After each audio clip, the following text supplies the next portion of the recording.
Okay, so again, very good morning to everyone, class 6th, and as you know that I am taking your chapter number 4, revision. Clear?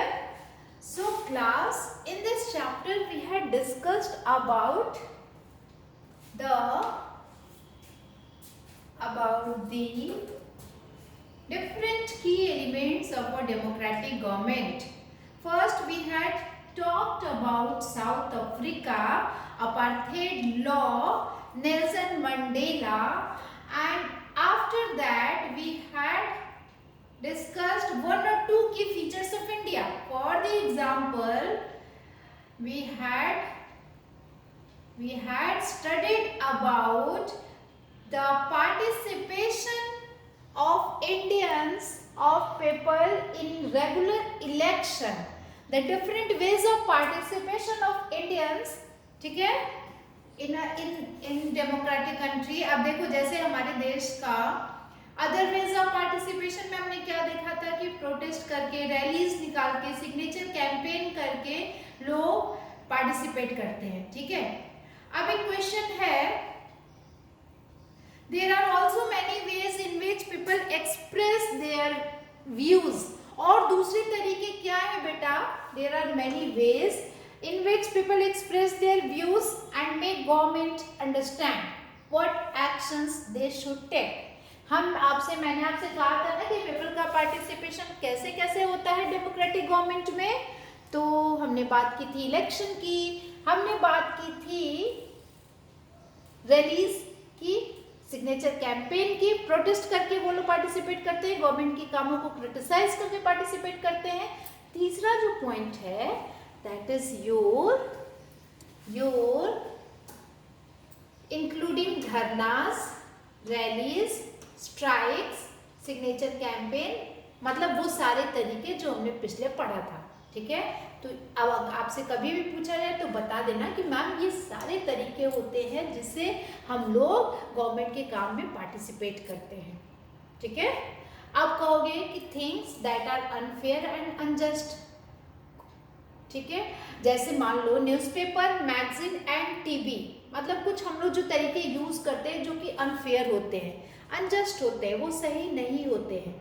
मान लो कि किसी दूसरे बात को लोगों ने, किसी ने कह दिया और हम उनके साथ रैली निकालने लगे बिना ये जाने कि हम जो कर रहे हैं वो सही भी है कि नहीं, ठीक है। तो वो अनफेयर एंड अनजस्ट होता है। अब इसके अलावा एक और तरीका है कि न्यूज़पेपर, मैगजीन्स, टीवी, ये सारे क्या करते हैं, गवर्नमेंट के जो भी काम होते हैं, एक्शन होते हैं, प्लान होते हैं, उसको डिस्कस करते हैं और उनकी रिस्पॉन्सिबिलिटीज को डिस्कस करते हैं इन सभी मीडियम में, ठीक है। चाहे वो प्रिंट मीडिया हो, चाहे वो इलेक्ट्रॉनिक मीडिया हो, उस पर बातचीत करते हैं। ये देखो, ये प्रोटेस्ट दिखाया जा रहा है। While it is true that a democracy allow people to participate, आपको तो पता ही है ना कि डेमोक्रेसी क्या करती है, लोगों को पार्टिसिपेशन के लिए कहती है, ठीक है ना। लेकिन क्या बेटा आपको पता है कि all sections of people are equally participated in democracy? Yes or no? देखो अब क्या होता है, ये यहाँ पे इसका क्वेश्चन का आंसर, इस क्वेश्चन का आंसर आप क्या दोगे बताओ? क्या all the section of the people are participating in democracy? Yes or no? क्या poor, women, रिजर्व, ये जो लोअर कास्ट के लोग होते हैं जैसे शेड्यूल्ड कास्ट और शेड्यूल्ड ट्राइब्स, चिल्ड्रन, ठीक है, क्या ये सब लोग भी पार्टिसिपेट करते हैं? अगर इनकी नीड होती है, वुमेन की होती है, तो वुमेन तो मूवमेंट करती है, पुअर करते हैं। लोअर कास्ट वाले जैसे शेड्यूल्ड कास्ट, शेड्यूल्ड ट्राइब्स, ये लोग करते हैं। अगर इनकी डिमांड्स को फुलफिल नहीं किया गया तो ये भी तो डिमांड रखते हैं ना अपनी। चिल्ड्रन जो अभी छोटे हैं, इनकी तो कोई बात ही नहीं है, ठीक है। तो आप देखो कि यहाँ पे लिखा है कि another way for people to participate is by organising themselves, लोग अपने आप को ऑर्गेनाइज कर लेते हैं ग्रुप बना के और फिर सोशल मूवमेंट करते हैं और वो गवर्नमेंट को चैलेंज करते हैं कि आप क्या काम कर रहे हो, उनके कामों के लिए गवर्नमेंट को चैलेंज करते हैं। Members of the minority committee, बेटा ये माइनॉरिटी कम्युनिटी का मतलब समझते हो, शेड्यूल्ड कास्ट, शेड्यूल्ड ट्राइब, और माइनॉरिटी में जैसे रिलीजन के बेस पे अगर हमारे इंडिया में क्या है, हिंदू की मेजोरिटी ज्यादा है तो मुस्लिम यहाँ पे क्या होंगे, माइनॉरिटी में होंगे, कम संख्या में होंगे। सिख यहाँ पे क्या है, माइनॉरिटी में है। क्रिश्चियन क्या है, माइनॉरिटी में है। तो ये सब कौन है, जिनकी पॉपुलेशन बहुत कम होती है। This all are comes under minority community. उसके बाद दलित्स, दलित समझते हो ना, जो पास्ट आपने पास्ट डेज में उनको अनटचेबल कहा जाता था, अब हरिजन कहा जाता है। गांधी जी ने जब से उनको हरिजन कहा है ना। आदिवासी समझते हो, जो ट्राइबल एरियाज में रहते थे, वुमेन। तो ये दूसरे वो लोग हैं जो माइनॉरिटीज में हैं and are often able to participated in this manner. तो ये लोग कैसे करते हैं, ये अपने आप को ऑर्गेनाइज कर लेते हैं, अपने ग्रुप को, और फिर जो भी प्रॉब्लम्स होती है, जो भी मूवमेंट्स होती है, उसमें ये पार्टिसिपेट करते हैं। क्लियर हुआ ना। अब आगे देखो क्या है, if a country people are alert. अब देखो ये बहुत इंपॉर्टेंट है। अगर बेटा किसी भी देश का जो वहाँ के लोग होते हैं वो अलर्ट हो और इंटरेस्टेड हो कि अरे हमारे देश में ये जो हो रहा है ये गलत है ना, in how the country is run, देश कैसे चल रहा है, अगर वो बहुत लोग अलर्ट हैं तो उस देश की डेमोक्रेसी कैसी होगी, बहुत ज़्यादा स्ट्रॉन्ग होगी कि नहीं। क्यों, मान लो आपकी क्लास है, आपकी क्लास में अगर आप लोग अवेयर नहीं हो तो आपको तो कुछ भी किया जा सकता है। हम तो आपको इजीली, मतलब आप समझ रहे हैं ना, आप बच्चों का अगर मान लो हम अवेयर नहीं रहते हैं तो आप लोग क्या करोगे, हम कहेंगे कि बेटा अपनी कॉपी सबमिट करो जो भी काम किए हो, ठीक है, तो आप अपनी काम को सबमिट करते हो। अगर हम अवेयर नहीं रहेंगे तो क्या आप काम करोगे, नहीं करोगे, ठीक है। तो ये सब क्या है, अवेयरनेस बहुत जरूरी है डेमोक्रेटिक कंट्री में, क्या, क्योंकि यहाँ पे सब लोग इक्वल हैं। So the next time we see a rally wending through the streets of our cities, जब भी कभी रैली निकले ना आपके शहर में, आपके टाउन में, आपकी विलेज में, तो थोड़ा सा रुक जाना और रुक करके फाइंड आउट करना what the rally is about, ये रैली क्यों निकली है, पूछना, क्वेश्चन पूछना। व्हाट, मैंने आपको बताया था ना, हमेशा क्वेश्चन पूछो, व्हाट। सेकंड क्वेश्चन, व्हाई, ये रैली क्यों निकली है, व्हाई। हाउ, कैसे निकली है, मतलब अब ये नहीं कि कैसे निकले, मतलब समझ रहे हो ना, ये सारे क्वेश्चंस जो है उसको पूछा करो हमेशा, ठीक। व्हाट, व्हाई, हाउ, व्हेन, कब निकली, वेयर, कहाँ जाएगी, ठीक है। ये 5 क्वेश्चंस हर टॉपिक में लगाया करो। Who is participating in it, इस रैली में पार्टिसिपेट करने वाले कौन है, देखो इन्होंने भी क्वेश्चन पूछा है, who is, what they are protesting, ये किस बात के लिए प्रोटेस्ट कर रहे हैं। Then it will give you sense of how our government work. जब भी आपको इस तरह की चीजें दिखे तो आपको क्लियर हो जाएगा। क्लियर बेटा, तो इसका मतलब अगर आपने ये सारे क्वेश्चन किए, इट मीन्स कि you are the aware, you are the alert citizen of the country, because you are reading civics, you have civic sense. आपको सेंस है कि एक सिटीजन की राइट्स क्या होती है, सिटीजन की ड्यूटी क्या होती है, गवर्नमेंट कैसे काम करता है, ठीक है। तो अलग अलग टॉपिक से क्लियर हो रहा है ना। अब हमने इतना तो पढ़ लिया, अब हम देखेंगे नीड टू रिजॉल्व कॉन्फ्लिक्ट।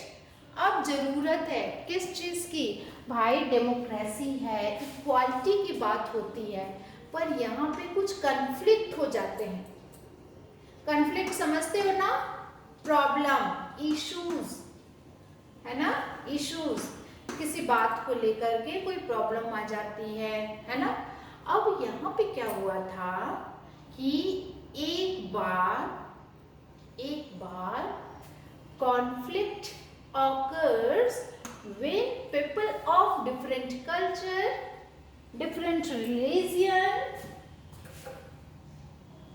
और different economic background do not get along with each other. देखो बेटा, हमेशा याद रखना, कॉन्फ्लिक्ट कब होता है, लड़ाइयाँ कब होती हैं, जब अलग अलग कल्चर के लोग, अलग अलग रिलीजन के, अलग अलग रीजन्स के या इकोनॉमिक बैकग्राउंड के लोग एक दूसरे के साथ मिंगल नहीं होते हैं, मिक्सअप नहीं होते हैं, ठीक है। या फिर उनमें से कुछ को ये लगता है कि उनके साथ जो है डिस्क्रिमिनेशन हो रहा है, भेदभाव हो रहा है, ठीक है। तब वहाँ पे क्या होता है, लोग वॉयलेंट तरीके यूज करने लगते हैं, लोग हिंसा करने लगते हैं, ठीक है। अब जब लोग वॉयलेंट मीन्स यूज करते हैं, तब फियर एंड टेंशन बढ़ने लगता है लोगों के बीच में, उस एरिया में डर खौफ बढ़ने लगता है। तब गवर्नमेंट आती है और गवर्नमेंट आ करके इस सारी प्रॉब्लम्स को रिजॉल्व करती है। आप कहोगे कि मैम क्या गवर्नमेंट आके कैसे रिजॉल्व करती है, तो आपको पता ही है ना कि गवर्नमेंट के पास एक फैसिलिटी है, वो क्या है, गवर्नमेंट का एक पार्ट है पुलिस। पुलिस क्या करती है, आपके एरियाज में इट मेंटेन पीस, शांति बनाए रखती है। जो क्राइम करते हैं, क्रिमिनल्स कमिट करते हैं, क्राइम करते हैं, उनको पनिशमेंट देने का काम पुलिस करती है, ठीक है। अब कुछ कॉन्फ्लिक्ट्स के बारे में हम लोग पढ़ते हैं। जैसे मान लो, क्या मान लो, द इंडियन कॉन्स्टिट्यूशन लेज। अब जो हमारा इंडियन कॉन्स्टिट्यूशन है, ठीक है, अब इसमें क्या होता है, देखो यहाँ से समझो, religious processions and celebration can sometimes lead to conflict. Conflict क्यों होता है, कभी कभी रिलीजियस जुलूस वगैरह निकलने लगते हैं या कोई फेस्टिवल होता है, तो उसमें हिंदू कहते हैं कि नहीं हमारे दशहरे की पंडाल लगी हुई है, तो आप यहाँ पे अपना ईद नहीं पढ़ेंगे, ठीक है, अपनी ईद का रोजा नमाज नहीं करेंगे, है ना। या मुस्लिम कहते हैं कि नहीं अभी हमारा माइक चल रहा है ना, इसमें रोजा का भी माइक का वो अनाउंसमेंट हो रही है, अब यहाँ कोई भजन नहीं चलेगा बगल में किसी मंदिर के पास। तो इस तरह के जब रिलीजियस ये प्रॉब्लम्स आने लगती है, तब क्या होता है, कॉन्फ्लिक्ट होता है। कॉन्फ्लिक्ट मतलब स्ट्रगल, इश्यूज, प्रॉब्लम्स, है ना, ठीक है। For example the route of a procession, मान लो कि प्रोसेसन कोई एक जुलूस का रास्ता है ना, और वहाँ पे क्या हुआ, गवर्नमेंट, वहाँ पे कोई दिक्कत आ रही है, प्रॉब्लम आ रही है, the government particularly the police play an important role. अब पुलिस का वहाँ क्या रोल होता है, देखो यहाँ पे in getting representative of concern communities to meet. अब पुलिस क्या करती है, दोनों लोगों के रिप्रेजेंटेटिव लीडर को बुलाती है, उनसे मिलती है, उनसे बात करती है, सॉल्यूशन निकालती है, clear. At times there is a fear that violence made up. अब अगर पुलिस नहीं होती तो डर होता है ना कि अब हो सकता है यहाँ पे ये दोनों आपस में लड़ने लगे।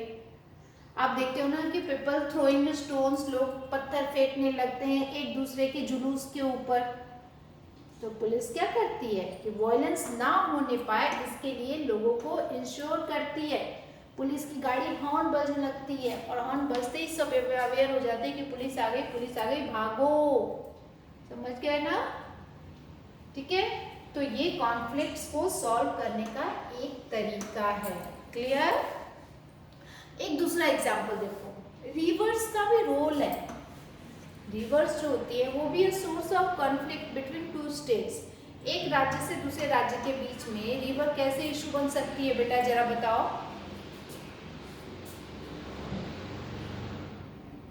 How reverse,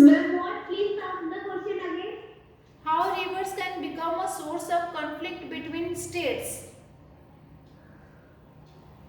Can you? The river flows between two states. How?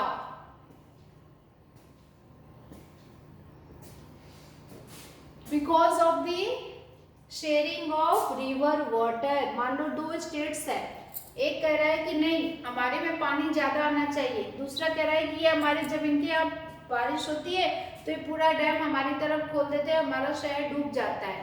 तो इस तरह की प्रॉब्लम्स होती होंगी ना। तो यहाँ पे एक एग्जांपल है कावेरी रिवर वाटर का, कावेरी वाटर डिस्प्यूट। इसमें क्या प्रॉब्लम हुई थी कि कर्नाटका एक तरफ, नीचे तमिलनाडु और इधर है कर्नाटका, और बीच में है कावेरी रिवर।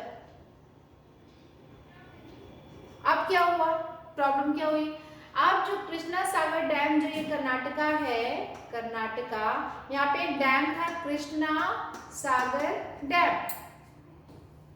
तो यहाँ पे जो पानी इकट्ठा हो रहा था इस डैम में, वो यहाँ के इस कर्नाटका में जो लोग रहते थे उनको पानी इजीली अवेलेबल हो जाता था, बेंगलुरु में रहने वाले लोगों को, ठीक है। वही दूसरी तरफ इस शहर में, तमिलनाडु में एक डैम बना था, meteor dam. Meteor dam Tamil Nadu में जो यूज होता था, यहाँ से लोग चावल की खेती करते थे, राइस उगा लेते थे, ये सब तो ठीक है, लेकिन प्रॉब्लम क्या है, प्रॉब्लम ये हुई कि both the dams are on the same river. Kaveri परी मेट्योर डैम है, कावेरी परी आपका वो डैम भी बना हुआ है। अब क्या हुआ, the downstream dam in Tamil Nadu can only be filled up if water is released from the upstream। ऊपर से कर्नाटका अपने डैम का पानी छोड़ेगा तभी मेट्योर डैम में पानी आएगा और तभी यहाँ के लोगों की जरूरत पूरी होगी। लेकिन यहाँ पे क्या हुआ कि अब दोनों जो है वो फंस गए। हो सकता है ये नहीं छोड़ रहे हो, ठीक है, ये जब नहीं छोड़ते थे तो उनको पानी नहीं मिलता था। This leads to conflict, the central government has to step in. अब दो राज्य, ये सीएम कह रहे हैं कि नहीं हमारे राज्य में प्रॉब्लम है, यहाँ के सीएम कह रहे हैं नहीं हमारे स्टेट्स में प्रॉब्लम है। दोनों की प्रॉब्लम, स्टेट की प्रॉब्लम को सॉल्व करेंगे कौन, सेंट्रल डिपार्टमेंट। तो सेंट्रल गवर्नमेंट को बीच में आना पड़ा और दोनों स्टेट्स के बीच में आकर के उनको ये कहना पड़ा कि नहीं इनका पानी ये अपना छोड़ेंगे, ये अपना छोड़ेंगे, दोनों स्टेट्स को पानी क्लियर मिलना चाहिए। तो बीच में मीडिएटर का रोल किसने प्ले किया, जब भी दो स्टेट्स के बीच में कहीं भी लड़ाई होगी तो सेंट्रल गवर्नमेंट आएगी और उनके डिसीजन को इनको फॉलो करना पड़ेगा, मानना पड़ेगा, ठीक है। अब ये देखो, quite flows the Kaveri despite being at the centre of heated conflict between two states for the last 30 years, है ना, ये रिवर का पानी है। तो इतना समझ गए। अब है नेक्स्ट इक्वालिटी एंड जस्टिस।